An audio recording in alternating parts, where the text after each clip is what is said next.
सबसे पहले अगर बात करें तो हमारे पास पूरे 10th में 4 टॉपिक्स पढ़ने हैं, 4 चैप्टर्स पढ़ने हैं। फर्स्ट चैप्टर की अगर बात करें तो हमारे पास आता है current electricity.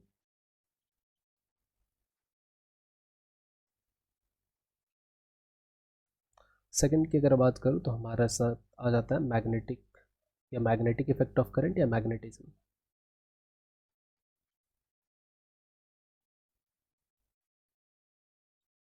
Effects of current. Third की अगर बात करूँ तो थर्ड में हमारे पास आ जाता है light. And fourth one is human आई।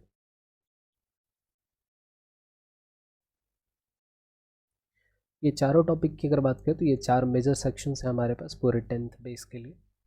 और यहाँ पे भी हमारे पास कुछ बैकग्राउंड चाहिए होता है ताकि इन चारों टॉपिक में कोई दिक्कत ना आए। दिक्कत इन द सेंस कोई कैलकुलेशन में ना आए, ग्राफिकल पोर्शन जो होता है उसको समझने में कोई दिक्कत ना आए।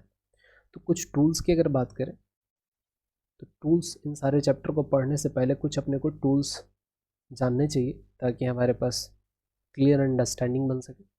सबसे पहला हमारे पास कन्वर्जन्स, क्योंकि कन्वर्जन सबसे ज़्यादा हमारे पास करंट इलेक्ट्रिसिटी में आता है। दूसरा हमारे पास लाइट में आएगा। कई लोग in the sense metre square को अगर सेंटीमीटर स्क्वायर में कन्वर्ट करना है या सेंटीमीटर स्क्वायर को मीटर स्क्वायर में कन्वर्ट करना है, यहाँ पे भी दिक्कत होता है कई लोगों को। सेकंड हमारे पास आ जाता है volume equivalence.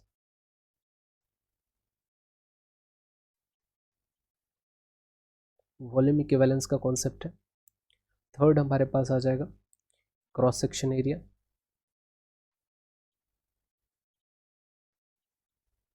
Cross section area किसको बोलते हैं। और फोर्थ की अगर बात कर ले, फोर्थ हमारे पास आ जाएगा ग्राफ। तो ये चार हमारे पास बेसिक पिलर्स हैं पूरे 4 चैप्टर्स को क्लियर करने के लिए। फर्स्ट यहाँ पे कन्वर्जेंस की बात कर लेते हैं। तो कन्वर्जेंस की बात करें तो कन्वर्जेंस में हमारे पास कुछ इंपॉर्टेंट हमारे पास यूनिट्स आ जाते हैं।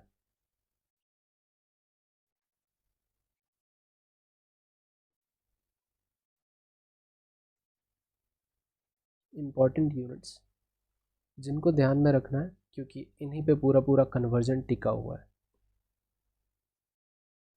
बेसिक्स की अगर बात करें तो सबसे पहले अपने को याद रखना है कि 1 मीटर की जब हम बात करते हैं तो उसमें हमारे पास कितना होता है, 100 सेंटीमीटर होता है।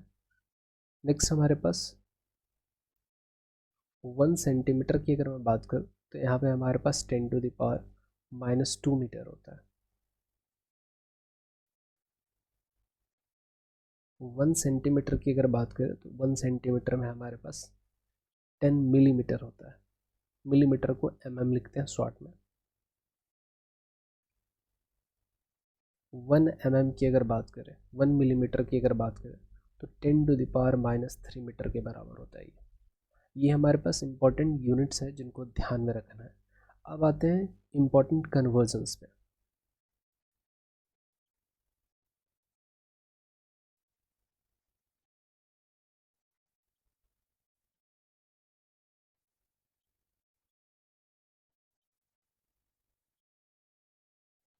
इंपॉर्टेंट कन्वर्जन्स में हमारे पास बेसिक जो पूछा जाता है वो हमारे पास होता है कि सेंटीमीटर को मीटर स्क्वायर में कन्वर्ट करना है या मिलीमीटर स्क्वायर दे रखा है उसको मीटर स्क्वायर में कन्वर्ट करना है। सबसे पहला अगर बात कर लो तो हमारे पास दे रखा होगा सेंटीमीटर स्क्वायर में एरिया और इसको बोला जाएगा कि मीटर स्क्वायर में कन्वर्ट करना है। सेकंड अपने पास दे दिया जाएगा कि हमारे पास जो एरिया दे रखा है हमारे पास मिलीमीटर स्क्वायर में दे रखा है, इसको अपने को मीटर स्क्वायर में कन्वर्ट करना है। क्योंकि जितना भी हमारे पास कैलकुलेशन होगा वो स्टैंडर्ड यूनिट में होता है। तो स्टैंडर्ड यूनिट में रखने के लिए अगर सेंटीमीटर स्क्वायर में अगर एरिया दे रखा है तो मीटर स्क्वायर में कन्वर्ट करना है तो 10⁻⁴ से उसको डिवाइड कर देंगे। अगर हमारे पास मिलीमीटर स्क्वायर में दे रखा है तो जो भी एरिया उसको 10⁻6 से अगर डिवाइड कर देते हैं तो वो मीटर में कन्वर्ट हो जाएगा। कुछ एग्जाम्पल्स के तौर पे देखते हैं। अगर हमारे पास एरिया दे रखा है हमारे पास 10 सेंटीमीटर स्क्वायर, 10 सेंटीमीटर स्क्वायर दे रखा है, तो यहाँ पे अगर मीटर स्क्वायर में कन्वर्ट करना है तो स्टैंडर्ड मेथड ने ये वाला अगर आप इस्तेमाल नहीं कर पा रहे हो तो लंबा जाना पड़ेगा। सिंपल सा हमारे पास 10 है हमारे पास, इसको डिवाइड करेंगे 10⁴ से यहाँ पे सेंटीमीटर स्क्वायर हटा के सीधा मीटर स्क्वायर लगाएंगे, तो यहाँ पे कैलकुलेट होकर के हमारे पास 10⁻³ मीटर स्क्वायर आ गया। दूसरा ले सकते हैं एग्जाम्पल कि हमारे पास 7 mm स्क्वायर दे रखा है, इस तरीके से एरिया, इसको मीटर में कन्वर्ट करना है। तो मीटर में कन्वर्ट करने के लिए हमारे पास क्या होगा, 7 और 7 जो भी हमारे पास डेटा दे रखा है मीटर स्क्वायर में कन्वर्ट करना है, तो 10⁻6 से इसको डिवाइड कर देंगे और mm हटा करके यहाँ पे मीटर स्क्वायर लिख देना। सॉल्व करके लिखेंगे तो 7 × 10⁻⁻6 मीटर स्क्वायर, ये हमारे पास क्या आ जाएगा, एरिया आ जाएगा। तो ये हमारे पास बेसिक कन्वर्जन्स रहा। नेक्स्ट इंपॉर्टेंट हमारे पास यहाँ से स्टार्ट होता है स्टोरी, हमारे पास वॉल्यूम इक्विवेलेंस का कॉन्सेप्ट। कुछ इंपॉर्टेंट पॉइंट्स जो पहले ही अपने को ध्यान में रखना है कि अगर कोई भी बॉडी हो उसका अगर हम शेप चेंज कर देते हैं तो वॉल्यूम पे कोई भी इफेक्ट नहीं पड़ता है। First major point,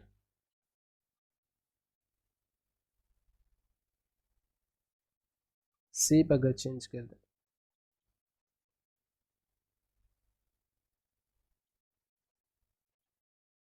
no effect on volume, volume पे कोई इफेक्ट नहीं आएगा। दूसरा, अगर सपोज कर लेते हैं हमारे पास कोई एक पाइप है सिलेंड्रिकल, बार बार ये इस तरीके का डेटा रिपीट होगा। इस सिलेंड्रिकल पाइप की अगर मैं बात करूँ तो सिलेंड्रिकल पाइप में कंसिडर कर लेते हैं कि ये हमारे पास इसका कुछ एरिया दे रखा है, क्रॉस सेक्शन एरिया ए है, और इसका लेंथ हमारे पास एल दे रखा है, लेंथ हमारे पास एल दे रखा है। तो इसका वॉल्यूम पूछा जाएगा, ये पाइप का हमारे पास वॉल्यूम कितना होगा। तो वॉल्यूम की अगर बात करें तो वॉल्यूम नॉर्मली हम जानते हैं कि सिलेंडर अगर है ये हमारे पास सिलेंड्रिकल पाइप है, तो एरिया इंटू कितना हो जाएगा, लेंथ।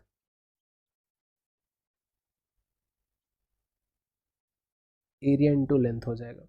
तो इसके वॉल्यूम की अगर मैं बात करूँ, इसका वॉल्यूम कंसिडर कर लेते हैं कि इसका वॉल्यूम हमारे पास v है, तो v का फॉर्मूला हमारे पास a इंटू एल भी हो सकता है, या दूसरा फॉर्मूला हमारे पास हो सकता है πr² इंटू एल। अगर रेडियस अगर हमारे पास क्रॉस सेक्शन एरिया का दे रखा है तो r का इस्तेमाल करके हम यहाँ पे कैलकुलेशन करेंगे। अगर हमारे पास डायरेक्ट एरिया दे रखा है तो एरिया का इस्तेमाल कर सकते हैं। तीसरा पॉइंट हमारे पास हो जाता है कि अगर कोई हमारे पास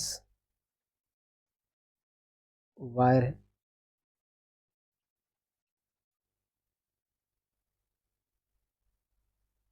जिसका ओरिजिनल लेंथ की अगर मैं बात करूँ तो ओरिजिनल लेंथ आपको दे रखा है, इसका लेंथ हमारे पास एल है, एल यूनिट्स है, और इसके क्रॉस सेक्शन एरिया की अगर बात करूँ तो इसका क्रॉस सेक्शन एरिया अपने को कितना दे रखा है, ए।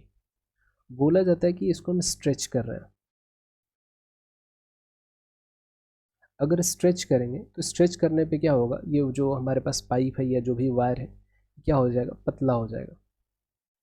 पतला होने पे इसका देखोगे तो क्रॉस सेक्शन एरिया जो भी है, इसका क्रॉस सेक्शन एरिया हमारे पास क्या हो चुका है, इसका डिक्रीज़ कर गया है। लेकिन लेंथ की अगर बात करें तो लेंथ इंक्रीज़ हो गया। तो स्टैंडर्ड केस यहाँ पे कंसिडर करके चलते हैं। सपोज कर लेते हैं इस तरीके से खींचा गया है इस वायर को कि इसका जो लेंथ है हमारे पास n टाइम्स हो गया है। n टाइम्स कहने का मतलब हमारे पास पहले अगर इस वायर का लेंथ अगर हमारे पास 5 सेंटीमीटर है तो इसको इस तरीके से खींच दिया हूँ कि अब इसका लेंथ, नया जो लेंथ होगा 10 मीटर हो जाएगा। 5 मीटर से 10 मीटर हो गया। इसका मतलब 2 टाइम्स क्या हो चुका है, इंक्रीज हो चुका है। तो एरिया पे क्या फ़र्क आएगा, तो इसका एरिया जो होगा हमारे पास वो a बाई कितना हो जाएगा, हमारे पास n हो जाएगा। एरिया हमारे पास a बाई n हो जाएगा। ध्यान में रखना है क्योंकि इनिशियल वॉल्यूम और फाइनल वॉल्यूम हमारे पास क्या रहने वाला है, सेम रहने वाला है। उसी कॉन्सेप्ट का हम यहाँ पे इस्तेमाल कर रहे हैं।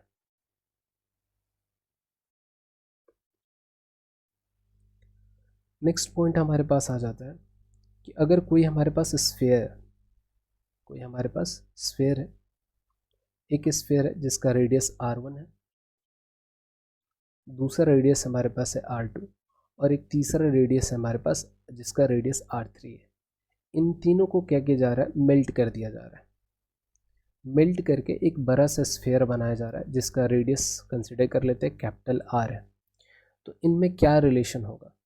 इसमें सिंपल रिलेशन हमारे पास यही आता है कि चाहे कितना भी रहे, R1 q plus R2 q plus R3 q, इन तीनों का जो हमारे पास क्या होगा, समेशन होगा क्यूब का, ये कैपिटल आर क्यू के क्या होगा हमारे पास बराबर होता है। क्योंकि जानते हैं कि हमारे पास जो इनिशियल वॉल्यूम होगा वही हमारे पास क्या होने वाला है, फाइनल वॉल्यूम होने वाला है। तो इनिशियल और फाइनल वॉल्यूम हमारे पास बराबर होने वाला है, इसी बात का हम यहाँ पे इस्तेमाल कर रहे हैं। और यहाँ से हमारे पास ये रिलेशन आ रहा है कि जितना भी हमारे पास क्यूब रहेगा, सारे क्यूब के रेडियस का क्यूब करेंगे और ऐड ऑन कर देंगे, तो जो भी हमारे पास नया हमारे पास जो स्फेयर है, न्यू स्फेयर, इसका अपने पास क्या मिल जाएगा, रेडियस मिल जाएगा। यहाँ पे एक क्वेश्चन है हमारे पास जो वॉल्यूम इक्विवेलेंस से ही रिलेटेड है। बोला गया है कि ये सिलेंड्रिकल वायर है हमारे पास, जिसका क्रॉस सेक्शन एरिया हमारे पास ए दे रखा है और उसका लेंथ हमारे पास एल है, और लेंथ हमारे पास एल दे रखा है।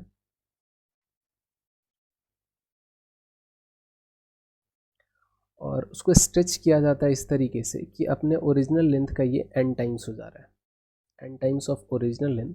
तो बोला जा रहा है कि नया वॉल्यूम क्या होगा हमारे पास और नया क्रॉस सेक्शन एरिया क्या होगा, ये फाइंड करना है। सिंपल इस तरीके से, अगर पीछे इलेबरेट मतलब डायरेक्ट मैंने फॉर्मूला लिखा था, यहाँ पे थोड़ा सा डेरिवेशन टाइप से मैं पूछ लिया। सपोज कर लेते हैं हमारे पास एक वायर है, सिलेंड्रिकल वायर, जिसका लेंथ हमारे पास, इनिशियल लेंथ हम कंसिडर कर लेते हैं कि हमारे पास एल है, और इसका जो क्रॉस सेक्शन एरिया है हमारे पास, ये जो क्रॉस सेक्शन एरिया है हमारे पास, ये हमारे पास ए दे रखा है। इसको बोला जा रहा है कि स्ट्रेच कर रहे हैं अपन, स्ट्रेच कर दे रहे हैं। तो स्ट्रेच करने के बाद क्या होगा, इसका क्रॉस सेक्शन एरिया भी क्या होगा, बदलेगा। तो क्रॉस सेक्शन एरिया जो भी होगा अभी हम नहीं जानते, तो उसको ए डैश कंसिडर कर लेते हैं। और बोला गया कि इसका लेंथ हमारे पास क्या हो रहा है, ओरिजिनल का एन टाइम्स हो जा रहा है, ओरिजिनल का हमारे पास एन टाइम्स है। तो यहाँ पे एक चीज़ हो सकता है कि यहाँ को जो वॉल्यूम होगा, यहाँ पे जो वॉल्यूम होगा हमारे पास, ये हमारे पास ए एल हो जाएगा, और यहाँ का जो वॉल्यूम होगा हमारे पास, ये हमारे पास फाइनल है, यहाँ पे बोल सकते हैं इनिशियल है। तो ये फाइनल वॉल्यूम की अगर मैं बात करूँ, तो एन एल इंटू हमारे पास क्या हो जाएगा, ए डैश हो जाएगा। पहले ही वॉल्यूम इक्विवेलेंस के कॉन्सेप्ट में ही देख चुके हैं कि फाइनल और इनिशियल वॉल्यूम हमारे पास क्या होता है, अगर किसी चीज़ का शेप चेंज होता है तो वो हमारे पास क्या होता है, सेम रहने वाला है। तो ए एल की अगर बात करें तो ये हमारे पास किसके बराबर होना चाहिए, ए डैश इंटू एन एल। यहाँ से एल से एल हमारे पास कैंसिल आउट हो जाएगा, और ए बाई एन की अगर बात करें तो ए डैश आ जाएगा। दैट मीन्स जो नया एरिया होगा स्ट्रेच करने के बाद, ये ए डैश हमारे पास किसके बराबर होगा, ओरिजिनल एरिया का क्या होगा, 1/n टाइम्स हो जाएगा, जो पीछे हम लोग डायरेक्ट देख चुके हैं। क्या वॉल्यूम में कोई चेंज आएगा क्या, तो वॉल्यूम पहले जितना था अभी भी उतना ही वॉल्यूम रहेगा, वॉल्यूम में कोई चेंज नहीं आएगा। तो यहाँ पे पूछा गया न्यू वॉल्यूम, तो न्यू वॉल्यूम हमारे पास क्या होगा, सेम एज ओरिजिनल, बस क्रॉस सेक्शन एरिया में क्या आएगा, बस चेंजेस आएगा। सेकंड क्वेश्चन यहाँ पे बोला गया हमारे पास कि तीन हमारे पास स्फेयर है, three spheres of radius 1 centimetre, 2 centimetre and 3 centimetre are recasted into a single sphere. तीनों को मेल्ट करके या तीनों को जिस तरीके से भी मिला करके एक नया स्फेयर बनाया जा रहा है। तो उस नए स्फेयर का हमारे पास रेडियस कितना होगा, ये पूछा जा रहा है। सिंपल कॉन्सेप्ट है हमारे पास, यहाँ पे ऐसा समझते हैं, यहाँ पे हमारे पास तीन स्फेयर है,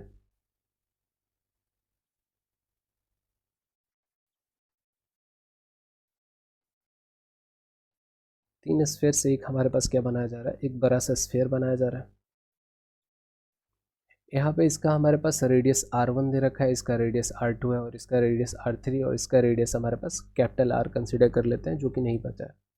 लेकिन हम जानते हैं कि जितना वॉल्यूम हमारे पास इनिशियल होगा, उतना ही हमारे पास वॉल्यूम कितना होना चाहिए, फाइनल का होना चाहिए। तो फाइनली हमारे पास ये बड़ा स्फेयर बन रहा है, इनिशियली हमारे पास तीन छोटे छोटे स्फेयर है। अगर स्फेयर की अगर हम बात कर लो,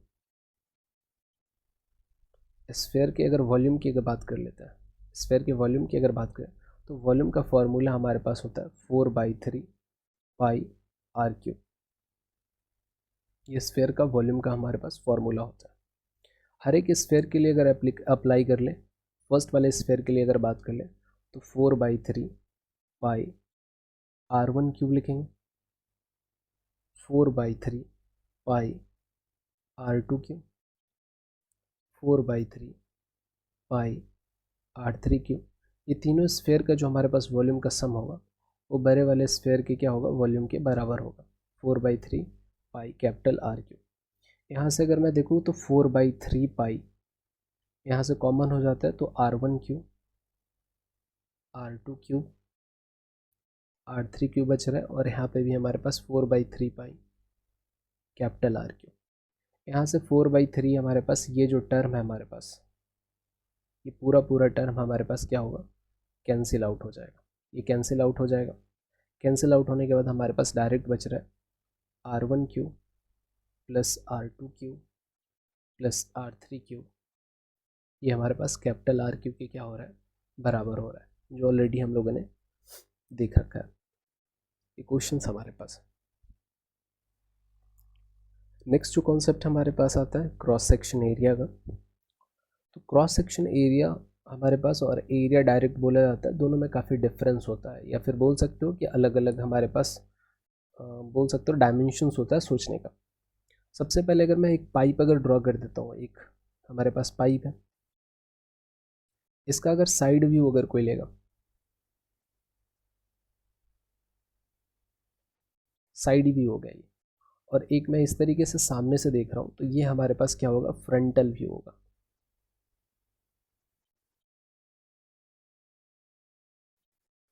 फ्रंट व्यू। तो साइड व्यू में हमारे पास क्या होगा ना, साइड व्यू में हमारे पास जो डिफाइन होता है एरिया, उसको हम बोलते हैं कर्व्ड सरफेस एरिया।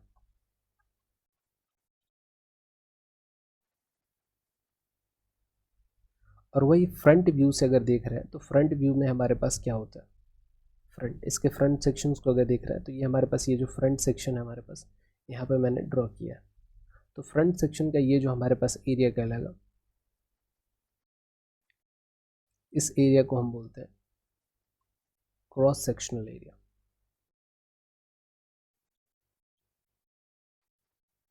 तो जो भी अपने को क्लास 10th में टॉपिक्स पढ़ने हैं वहाँ पे क्रॉस सेक्शनल एरिया ही अपने को कंसिडर करना है, जो भी न्यूमेरिकल आएगा। तो क्रॉस सेक्शनल एरिया में अपने को देख चुके हैं कि फ्रंटल व्यू जब होगा पाइप का या जो भी वायर होगा उसका फ्रंटल व्यू को हम क्या बोलेंगे, क्रॉस सेक्शनल एरिया बोलेंगे। ये ज़रूरी नहीं है कि ये जो फ्रंटल एरिया होगा हमारे पास कम्प्लीटली सर्कुलर होगा, ये स्क्वायर फॉर्म में भी हो सकता है। जैसे अगर यहाँ पे देखा जाए तो एक वायर मैं इस तरीके से कट कर रहा हूँ, तो यहाँ पे अगर कोई देखेगा तो ये वाला जो एरिया होगा ये हमारे पास सर्कल के फॉर्म में नहीं है, तो क्या ये हमारे पास एरिया नहीं कहलाएगा, ये भी हमारे पास क्या कहलाएगा, क्रॉस सेक्शन एरिया कहलाएगा।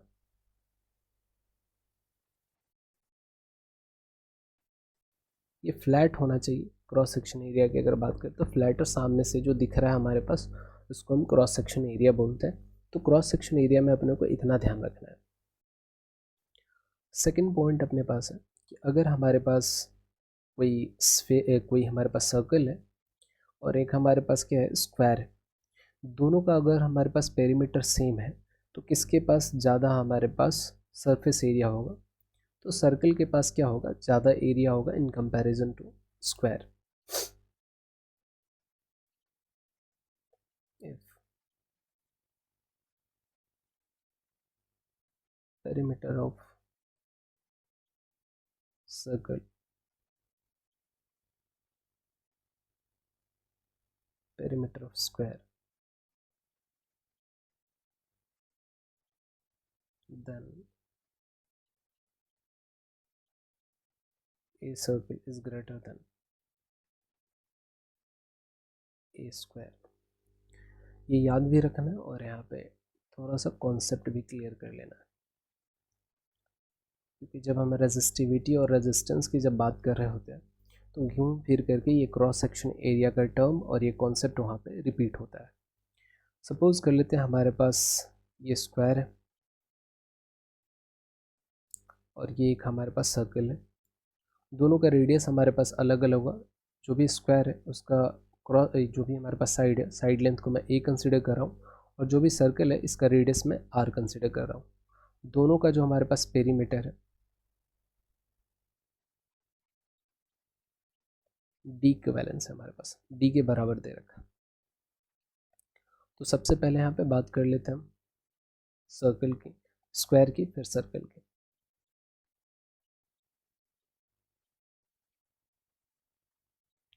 स्क्वायर की अगर बात करें तो 4a जो है हमारे पास d के बराबर है, तो यहाँ से a कैलकुलेट करेंगे तो d बाई हमारे पास 4 आ जाएगा। और एरिया की अगर बात करें तो जो भी स्क्वायर के एरिया है उसको a1 कंसिडर कर लेते हैं, तो a स्क्वायर दैट मीन्स हमारे पास d स्क्वायर बाई 16, ये हमारे पास एरिया आ जाएगा। ये फर्स्ट हो गया। इसी तरीके से सर्कल की अगर बात करें तो 2 पाई आर जो होगा हमारे पास d के बराबर होना चाहिए, पेरीमीटर सर्कमफ्रेंस के बराबर ही होता है। यहाँ से r कैलकुलेट करेंगे तो d अपॉन 2 पाई आ जाएगा। और यहाँ से अगर मैं एरिया कैलकुलेट करूँ और एरिया को अगर मैं A2 कंसिडर कर लेता हूँ सर्कल के एरिया को, तो हमारे पास pi d square by 4 pi square ये आएगा। यहाँ से पाई कैंसिल आउट हो जाएगा, तो A2 जो हमारे पास बच जाएगा वो हमारे पास हो जाएगा डी स्क्वायर बाई 4 पाई। ये हमारे पास क्या हो जाएगा, सर्कल का एरिया हो जाएगा। यहाँ से जब भी हमारे पास बोला जाता है कि किसका एरिया ज़्यादा या कौन ज़्यादा है कौन कम है, इस तरीके के क्वेश्चन में हम क्या लगाते हैं, कंपैरिजन करते हैं।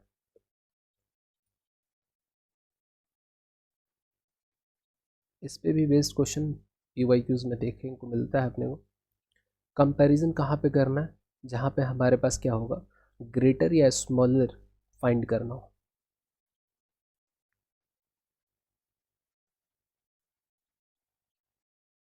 ग्रेटर और स्मॉलर होगा तो वहाँ पे हम कंपैरिजन लेंगे, और कंपैरिजन कहने का मतलब हमारे पास क्या होता है, एक तरीके का रेशियो है ये। तो रेशो किस तरीके से लेते हैं यहाँ पे देखते हैं। रेशो में यहाँ पे बोलता हूँ A1/A2 का रेशो ले लेते हैं।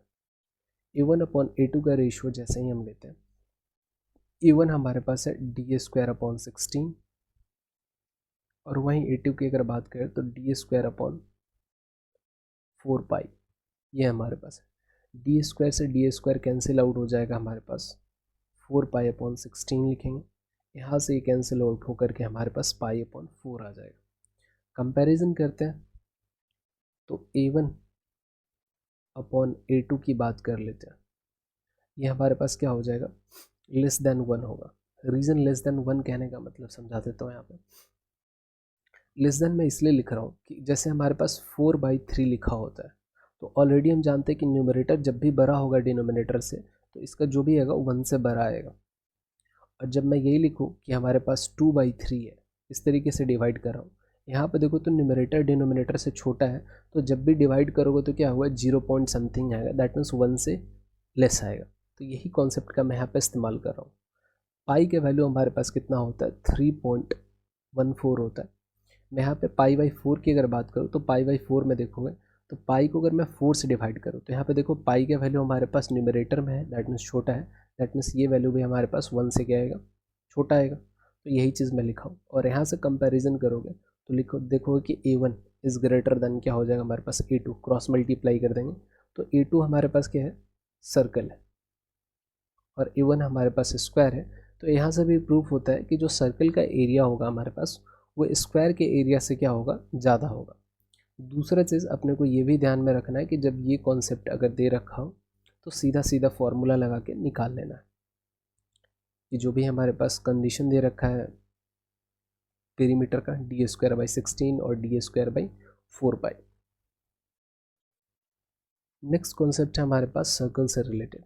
सपोज कर लेते हैं हमारे पास एक सर्कल दे रखा है जिसका रेडियस हमारे पास क्या दे रखा है, R है। तो अगर रेडियस हमारे पास R है तो सिंपल सर्कमफ्रेंस हमारे पास 2 पाई R होता है, और इसके एरिया की अगर मैं बात करूँ तो एरिया हमारे पास कितना हो जाएगा, πr² हो जाएगा। लेकिन यही क्वेश्चन में अगर कर दे कि रेडियस ना दे करके हमारे पास क्या दे देगा, डायमीटर दे देगा, तो डायमीटर दे देगा तो उस केस में हमारे पास सर्कमफ्रेंस जो होगा हमारे पास πd हो जाएगा, और जो एरिया होगा हमारे पास वो πd² बाई कितना हो जाएगा, 4 हो जाएगा। ये अपने को ध्यान में रखना है। सेकेंड थिंग, नॉर्मली जो हमारे पास डेटा रिपीट होता है फिजिक्स के प्रॉब्लम में, वहाँ पे सर्कल जो होगा, जो भी हमारे पास वायर होगा, उसका क्रॉस सेक्शन एरिया का जो रेडियस होगा हमारे पास 7 का मल्टीपल होगा। 7 का मल्टीपल खासकर रिपीटेटिव डेटा जो होता है हमारे पास 3.5 होता है। तो यहाँ पे ध्यान समझते हैं कि अगर हमारे पास क्या होगा, अगर कोई सर्कल है जिसका हमारे पास रेडियस हमारे पास 7 सेंटीमीटर दे रखा है, तो इसका सरकमफ्रेंस हमेशा याद रखना है कि सरकमफ्रेंस हमारे पास कितना हो जाएगा 44, और यहाँ पे एरिया जो होता है हमारे पास 154 यूनिट हो स्क्वायर हो जाएगा, 154 यूनिट स्क्वायर। थर्ड नंबर में हमारे पास इसी कॉन्सेप्ट को थोड़ा सा बढ़ाते हुए देखते हैं कि अगर हमारे पास क्या हो जाए, रेडियस 7K दे दे, 7 का कोई मल्टीपल है, जैसे अगर मैं बोलूँ 14, तो 14 क्या हो जाएगा, 14 में यहाँ पे अगर मैं बात करूँ तो 7 तो है ही, और K का वैल्यू हमारे पास 2 हो गया। तो जब भी हमारे पास रेडियस, किसी सर्कल का रेडियस 7 का मल्टीपल हो, यहाँ पे K का वैल्यू कोई पॉजिटिव हमारे पास इंटीजर ही होगा। तो यहाँ पे हम देखेंगे तो हमारे पास सरकमफ्रेंस जब पूछा जाएगा तो सरकमफ्रेंस हमारे पास 44K होता है, और यहाँ पे एरिया की अगर बात करूँ तो एरिया हमारे पास 154K स्क्वायर होता है। एक इम्पॉर्टेंट रिजल्ट यहीं से याद रख लेना है कि बार बार जो रिपीटेड डाटा होता है हमारे पास, उसमें radius of cross section area जो देगा वो 3.5 mm दे दे या सेंटीमीटर दे दे। 3.5 कहने का मतलब हमारे पास कितना है, 7/2 है। तो ये बार बार भी रिपीट होता है। एक और इम्पॉर्टेंट डेटा होता है हमारे पास पाई स्क्वायर। पाई स्क्वायर का मतलब हमारे पास ऑलमोस्ट 10 के बराबर होता है। ये क्लास 9th में भी हम लोग देख चुके हैं। पाई स्क्वायर का वैल्यू हमारे पास 10 के ऑलमोस्ट इक्विवेलेंस में ही होता है। तो न्यूमेरिकल सॉल्व करने के समय हमारे पास पाई स्क्वायर के वैल्यू भी हम इस्तेमाल कर सकते हैं कई जगह पे, लेंदी कैलकुलेशन से बचने के लिए।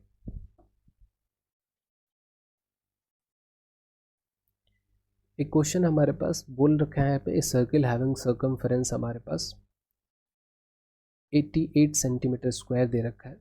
तो पूछा जा रहा है एरिया और डायमीटर ऑफ सर्कल कितना होगा। सिंपल अगर बात कर ले तो हमारे पास यहाँ पे सर्कमफेरेंस हमारे पास 88 दे रखा है। तो सर्कमफ्रेंस का फॉर्मूला हम डायमीटर के फॉर्म में जानते हैं, हमारे पास पाई डी होता है। तो पाई डी का वैल्यू हमारे पास 88 दे रखा है, पाई का वैल्यू हमारे पास 22/7, यहाँ पे डी हमारे पास हो गया 88 4 टाइम्स में।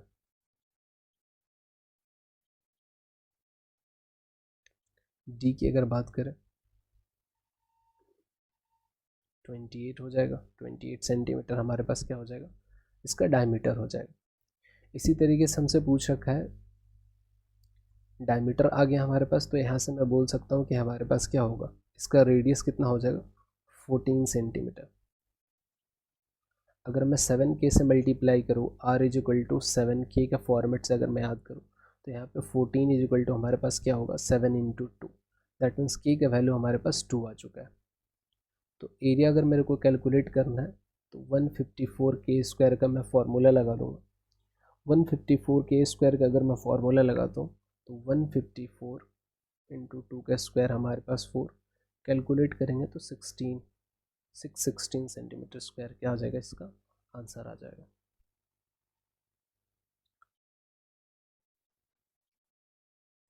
नेक्स्ट क्वेश्चन हमारे पास पीछे के कॉन्सेप्ट से ही रिलेटेड है। A square on circle having same perimeter that is 44 centimetre, which one is having greater area. तो यहाँ से मैं आपके लिए छोड़ रहा हूँ, यहाँ पे ये कैलकुलेशन कर सकते हो। सिंपल फार्मूला अपने को याद करना था कि जो एरिया ऑफ सर्कल होता है, एरिया ऑफ सर्कल की अगर बात करूँ तो d² बाई हमारे पास 4 पाई आया था, और वही एरिया ऑफ स्क्वायर की अगर मैं बात करूँ तो d² बाई हमारे पास कितना आया था 16। d हमारे पास क्या था, पेरीमीटर।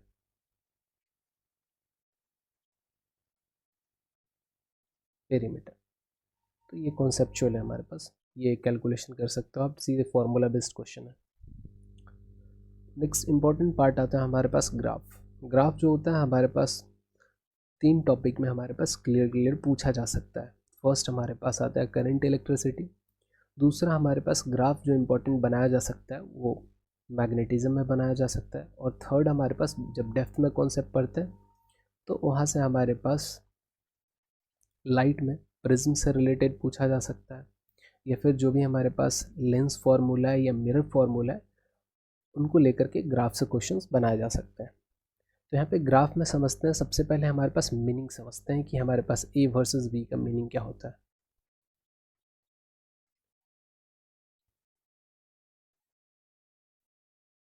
इस तरीके से क्वेश्चन में देगा कि voltage versus current, current versus voltage, तो मैंने एक जनरलाइज में बोल दिया कि meaning of A versus B समझते हैं। ए वर्सेस बी अगर दे रखा है, इसका मतलब क्या है। नॉर्मली कार्टेशियन कोऑर्डिनेट्स की अगर कार्टेशियन प्लेन की अगर बात करें, तो एक हमारे पास एक्स एक्सिस और दूसरा हमारे पास क्या हो जाएगा, वाई एक्सिस हो जाएगा। ये हमारे पास एक्स एक्सिस है और ये वाला हमारे पास वाई एक्सिस है। ये ऑलरेडी हमारे पास दिमाग में फिट रहता है कि हमारे पास एक्स और ये वाई एक्सिस है। तो जो पहले हमारे पास लिखा होता है वो हमेशा कहाँ पे जाएगा, वाई एक्सिस पे जाएगा, और जो बाद में लिखा हुआ रहेगा वो कहाँ जाएगा, हमारे पास एक्स एक्सिस पे। तो हम यहाँ पे लिखेंगे ए वाला वाई एक्सिस पे चला जाएगा और जो बी आएगा हमारे पास वो एक्स एक्सिस पे चला आएगा। तो इस तरीके से ग्राफ में हम किस तरीके से मीनिंग समझ रखें कि ए वर्सेस हमारे पास बी बोला जाए तो क्या करना है। अब इसमें भी हमारे पास एक एक करके देखते हैं कि ग्राफ में हमारे पास क्या बोला जाएगा।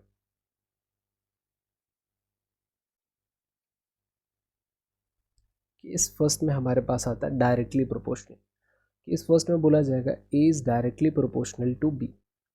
इस तरीके से अगर कोई फॉर्मूला हमारे पास आ रहा है तो उसको हम बोलते हैं डायरेक्टली प्रोपोर्शनल। एक एग्जांपल के तौर पे हम देख सकते हैं कि जैसे काइनेटिक एनर्जी का हम फॉर्मूला पढ़ते हैं हाफ एम वी स्क्वायर। तो यहाँ पे मैं बोल सकता हूँ kinetic energy is directly proportional to m, या kinetic energy is directly proportional to m square. ये दोनों आ रहा है। तो यहाँ पर डायरेक्टली प्रोपोर्शनल का इंपॉर्टेंस समझना है कि डायरेक्टली प्रोपोर्शनल अगर मैं एम बढ़ाऊंगा तो काइनेटिक एनर्जी भी बढ़ेगा। तो इसको क्या बोलते हैं, डायरेक्टली प्रोपोर्शनल। ये हमारे पास ये वाला भी ग्राफ आएगा, लेकिन बाद में। सबसे पहले डायरेक्टली प्रोपोर्शनल में ये समझते हैं कि ए इज प्रोपोर्शनल टू, अगर बी लिखा हुआ है तो डायरेक्टली प्रोपोर्शनल, इसका मतलब अगर बी बढ़ाऊंगा तो ए भी बढ़ेगा। तो इसके लिए जो ग्राफ होता है हमारे पास कुछ इस तरीके से हो जाएगा। सबसे पहले ए लिखा गया तो ए इधर लिखूंगा और बी मैं यहाँ पे लिखूंगा, और इसका ग्राफ जो होगा हमारे पास कैसा होगा, स्ट्रेट लाइन होगा। ग्राफ जो होगा इसका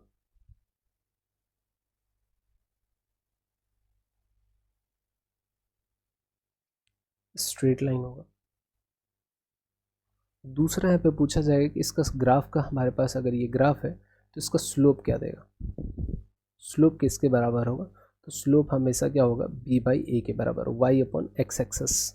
अगर याद हो तो रिकॉल कर सकते हैं हम लोग कि वाई एक्सेस पे जो वैल्यू होता है और एक्स एक्सेस पे जो वैल्यू होता है, तो वाई अपॉन एक्स लिख देते हैं। तो अगर इस तरीके का ग्राफ है तो वाई अपॉन एक्स जो होगा हमारे पास क्या दे देगा, स्लोप दे देगा।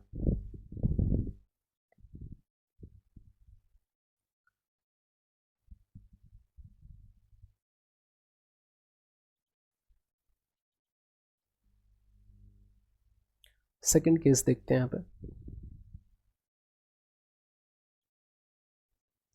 केस सेकंड में हमारे पास आ जाएगा ए इज डायरेक्टली प्रोपोर्शनल टू, लिखा मिलेगा बी स्क्वायर। अगर इस तरीके से अगर मिल जाए तो ये हमारे पास क्वाड्रेटिक में चला जाता है ये ग्राफ। यहाँ पे लेकिन कॉन्सेप्ट सेम ही रहेगा, ए को वाई एक्सिस पे रखेंगे, बी को हम कहाँ रखेंगे, एक्स एक्सिस पे रखेंगे। लेकिन यहाँ पे ग्राफ जो होगा हमारे पास थोड़ा सा इस तरीके से होगा। तो इस ग्राफ को हम क्या बोलते हैं, पैराबोला बोलते हैं।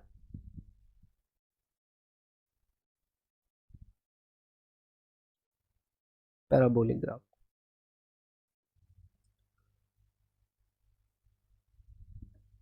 केस थर्ड देखते हैं। केस थर्ड में हमारे पास आ जाता है a is inversely proportional to B. इस तरीके से अगर दिख जाए तो इसका ग्राफ कैसा होगा।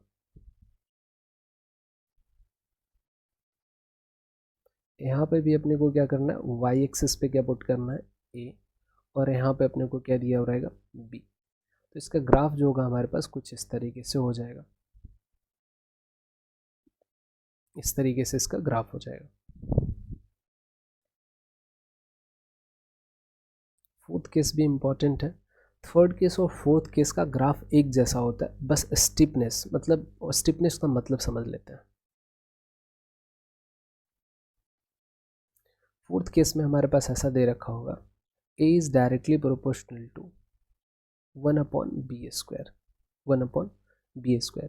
इस केस में आप देखो तो ग्राफ हमारे पास क्या होगा, ज़्यादा स्टीप हो जाएगा। ज़्यादा स्टीप कहने का मतलब ऐसा समझ लो, अगर ग्राफ थर्ड और फोर्थ को कंपैरिजन करोगे तो ऐसा लग रहा है हमारे पास बीच से पकड़ के इस वाले लाइन को हम कहाँ ले रहे हैं, पीछे की तरफ ला रहे हैं, तो इसको बोलते हैं स्टीपर। अगर मैं बोलूँ कि यहाँ पे अगर मैं बॉल रखूँगा तो बॉल धीरे धीरे आएगा, यहाँ पे अगर मैं बॉल रखूँगा तो बहुत स्पीड से आएगा नीचे। तो जब भी हमारे पास क्या होगा, बॉल स्पीड से नीचे आएगा तो 1/b² का ग्राफ होगा। अगर बॉल थोड़ा सा धीरे धीरे आएगा तो 1/b का ग्राफ होगा। बस डिफरेंस इतना ही है, स्टीपनेस का हमारे पास डिफरेंस रहता है। एग्जाम्पल के तौर पे देख लेते हैं, हमारे पास एक ग्राफ मैं ड्रॉ कर देता हूँ। एक ये ग्राफ है और एक ये ग्राफ है। ये ग्राफ फर्स्ट और ये ग्राफ हमारे पास सेकंड है। यहाँ पे मैं लिख सकता हूँ ये ए है और ये हमारे पास बी है। तो फर्स्ट वाला ग्राफ जो होगा हमारे पास a is inversely proportional b का ग्राफ होगा, और ये सेकंड वाला जो ग्राफ होगा a is inversely proportional to 1/b² का क्या होगा, ग्राफ होगा। कुछ इस तरीके से ग्राफ को हम पहचानते हैं। यहाँ पे भी मैंने ये डायग्राम्स लगा रखा है कि किस तरीके से ग्राफ रहेगा। इसमें ग्राफ रटना ही है, थोड़ा सा नाम याद रखना है कि पैराबोला कब होता है। स्ट्रेट लाइन वाला जो ग्राफ होता है वो अपने को याद ही रखना है, क्योंकि उस पर मैक्सिमम क्वेश्चंस पूछे जाएंगे ओम्स लॉ से रिलेटेड, उस पर डायरेक्ट स्लोप पूछ लिया जाएगा, तो वो इंपॉर्टेंट है। बाकी सब ग्राफ हमारे पास थोड़ा सा लेवल अप करने के लिए याद रख सकते हो, अदरवाइज मूव ऑन कर सकते हो। नेक्स्ट जो हमारे पास ग्राफ आता है ये हमारे पास बोलते हैं साइन और कोसाइन का हमारे पास ग्राफ, साइनसॉइडल फंक्शन इसको बोलते हैं।